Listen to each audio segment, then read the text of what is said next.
सातारा जिल्ह्यातून एक धक्कादायक बातमी समोर आली आहे। फलटण येथे कार्यरत असलेल्या एका महिला डॉक्टरने आत्महत्या केल्याची घटना समोर आली असून या घटनेने संपूर्ण जिल्हा हादरला आहे।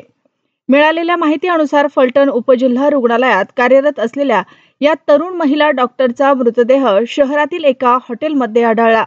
या घटनेनंतर पोलिसांनी तात्काळ घटनास्थळी धाव घेतली आणि पंचनामा करून तपास सुरू केला। सर्वात धक्कादायक बाब म्हणजे डॉक्टरच्या हातावर लिहिलेल्या सुसाईड नोटमध्ये केलेले गंभीर आरोप।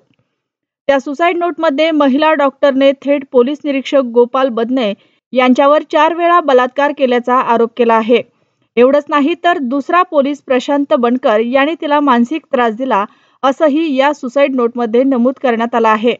या खुलाशानंतर सातारा पोलीस दलात प्रचंड खळबळ माजली आहे। एकीकडे पोलीस विभागावर गंभीर प्रश्नचिन्ह निर्माण झाला आहे, तर दुसरीकडे आरोग्य विभागातही संतापाची लाट उसळली आहे।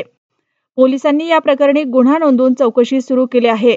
आरोपी पोलीस अधिकाऱ्यांची चौकशी सुरू असून डॉक्टरच्या मोबाईल आणि सीसीटीव्ही फुटेजचे विश्लेषण केले जात आहे। दरम्यान डॉक्टरांच्या मृत्यूमुळे तिच्या सहकाऱ्यांमध्ये आणि फलटण तालुक्यातील वैद्यकीय वर्तुळात शोककळा पसरली आहे। महिला सुरक्षेचा प्रश्न पुन्हा एकदा ऐरणीवर आला आहे। पोलीस अधिकारीच जर अशा प्रकारचे अत्याचार करत असेल तर सामान्य महिलांनी कुणावर विश्वास ठेवायचा, हा प्रश्न आता समाजासमोर उभा राहिला आहे।